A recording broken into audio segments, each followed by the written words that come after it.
তরফ থেকে যে একটি নতুন ভ্যাকেন্সি এসেছে, এটাতে যে টোটাল ভ্যাকেন্সির 28 টোটাল ভ্যাকেন্সি এটাতে আছে, ঠিক আছে। তো ওইটাতে যদি তোমাদের যে পার্সেন্টেজ এটা মিনিমাম 40% থেকে থাকে, তাহলে কিন্তু তোমরা এই চাকরিটা পেতে পারো। মানে এজটা রাখা হয়েছে 18 বছর থেকে 40 বছর, এবং এটাতে কোনো রকম পরীক্ষা নেই, কোনো রকম রানিং নেই, কোনো রকম ফিজিক্যাল নেই। শুধুমাত্র তোমরা তোমাদের 10 মানে ক্লাস 10-এর মাধ্যমিকের যে মার্কশিট এটা দেখে তোমরা চাকরি পেতে পারো, এবং এটাকে তোমরা কাজে লাগিয়ে মাত্র 34% তোমরা চাকরিটা পেতে পারো। যে পিডিএফটি ওপেন করলাম এটা হলো 2023-এর একটি ভ্যাকেন্সি লিস্ট, যেখানে মেঘালয় ডিভিশনে যে পোস্টটি দেওয়া হয়েছে সেখানে বিপিএম মানে branch post master ST category ক্যান্ডিডেটের জন্য যে কাট অফটা গিয়েছে এটা হলো 56.2, এসটি ক্যাটাগরি ক্যান্ডিডেটের জন্য 34-এ মানে 34% মার্কসে ওর ফাইনাল সিলেকশনটা হয়েছে।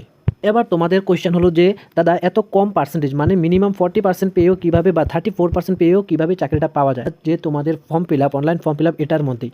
তো যদি তোমরা অনলাইন ফর্ম ফিল আপের পদ্ধতিটা জানতে চাও তাহলে আমাকে এই কমেন্ট সেকশনে কমেন্ট করো। তাছাড়া আমি এই ভিডিওর মাধ্যমে এটার পুরো বেসিক ডিটেলস আমি তোমাদের বলে দেবো যে কয়টা ভ্যাকেন্সি আছে, কোন স্টেটের জন্য কয়টা, এবং আমাদের ত্রিপুরার জন্য কয়টা ভ্যাকেন্সি আছে।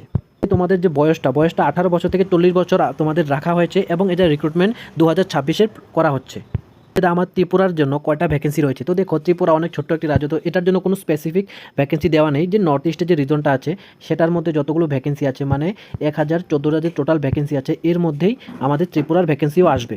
এটাতে তোমাদের যে এজটা রাখা হয়েছে 18 বছর থেকে 40 বছর, এবং এটাতে কোনো রকম পরীক্ষা নেই, কোনো রকম রানিং নেই, কোনো রকম ফিজিক্যাল নেই। শুধুমাত্র তোমরা তোমাদের 10 মানে ক্লাস 10-এর মাধ্যমিকের যে মার্কশিট এটা দেখে তোমরা চাকরি পেতে পারো, এবং এটাকে তোমরা কাজে লাগিয়ে মাত্র 34% তোমরা চাকরিটা পেতে পারো। কীরকমভাবে পেতে পারো এটার পুরো বিষয়টা আমি তোমাদের বলে দিয়েছি, এবং অনলাইন ফর্ম ফিল আপটা কীরকমভাবে করতে লাগে তার জন্য যদি প্রপার ভিডিও তোমরা দেখতে চাও তাহলে কমেন্ট সেকশনে কমেন্ট করতে পারো।